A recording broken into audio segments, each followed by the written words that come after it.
meus queridos do quarto ano. Que bom estar gravando aula para vocês agora. Eu me sinto muito feliz em poder falar com vocês, mesmo de longe, mas saber que vocês estão aí me ouvindo e prestando atenção à minha aula. Na nossa aula de hoje de ciências, eu vou continuar o assunto misturas do dia a dia, que foi do capítulo 12. E hoje nós vamos falar exatamente algumas formas de separar as misturas. Nós vimos primeiro como misturar e agora como separar as misturas. Na natureza, há muitos materiais que se encontram misturados com outros. Em vários casos, para obter um material específico, as pessoas precisam separar essas misturas. E isso acontece, por exemplo, nas salinas, que são locais onde o sal marinho é produzido. Então, observem nesta imagem aí, essa imagem é a imagem de uma salina. O que acontece? Nas salinas, a água do mar é represada e aí mantida até que toda a água evapore. Ao fim deste processo, a água evapora, sobe para a atmosfera e resta apenas o sal bruto, que passa por um processo de beneficiamento e é empacotado para comercialização. Então, vocês podem ver que o sal, então, ele é retirado, é levado para as empresas, lá ele é purificado, passa pelo beneficiamento do produto e depois ele chega até as nossas casas.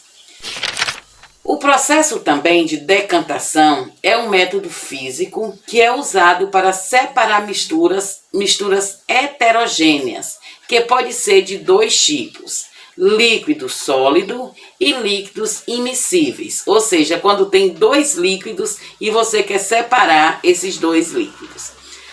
Assim, para ter a decantação, ele é um método de separação de misturas, como eu falei. No primeiro caso, nós consideramos água e areia. Nesse caso aí, se deixarmos em um recipiente em repouso por certo tempo, a ação da gravidade fará com que as partículas do sólido de areia sofram uma sedimentação, ou seja, elas se depositam no fundo do recipiente e aí embaixo vai ficar a areia embaixo e a água em cima. Este, então, é a decantação. Depois vem para separar o líquido. Como já decantou, já está embaixo os resíduos, a água ficou em cima, então é somente colocar em outro recipiente. O outro caso é o caso do sifão. O sifão é feito através do uso de uma mangueira, que ele realiza a sucção da parte líquida, transferindo-a para outro recipiente. Como, por exemplo, se quer limpar a água do aquário, bota uma mangueirinha e vai descer somente a água que está limpa e a sujeira vai ficar no fundo do tanque.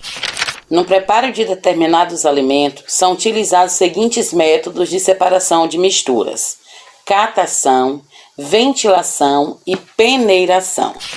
A catação é o método utilizado para separar misturas heterogêneas de sólido, onde é necessário que os componentes da mistura sejam aparentemente distintos, ou seja, eles precisam ser diferentes. Um exemplo é a catação de pedra no feijão, onde se retira catando as pedras que são diferentes do feijão.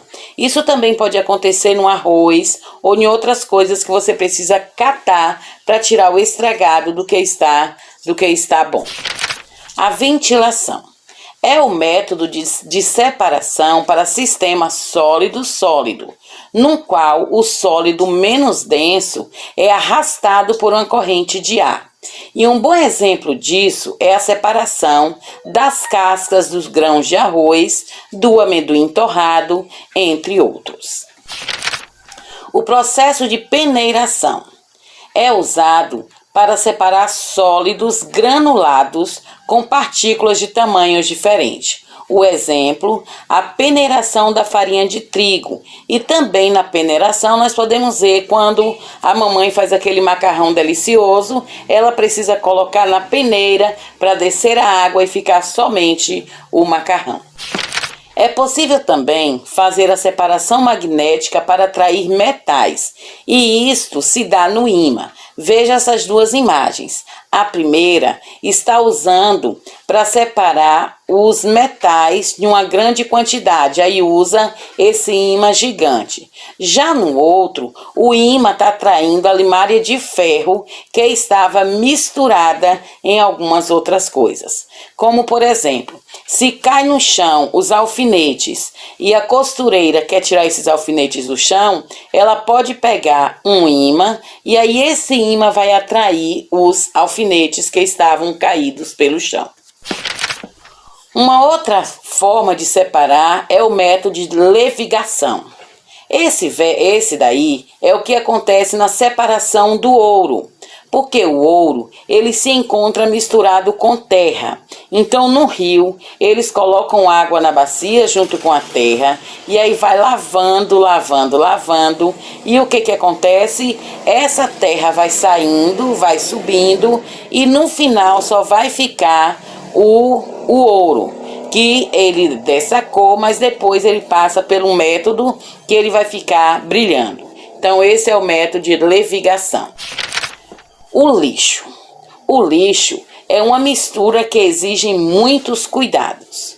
Costumamos descartar tudo aquilo que deixa de ser utilidade. Brinquedos danificados, embalagens vazias, sobras de alimentos, vidros quebrados, papéis usados, pilhas descarregadas, produtos eletrônicos defeituosos, uma infinidade de coisas.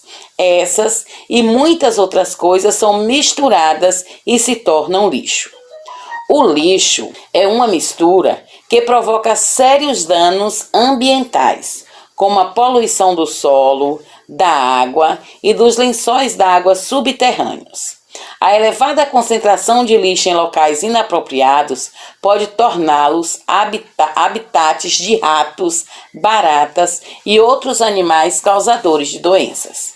Além disso, o descarte inadequado de materiais como pneus pode ocasionar o acúmulo de água, situação que contribui muito para a proliferação de mosquitos transmissores de dengue, do Zika vírus, da febre chikungunya, entre outras enfermidades.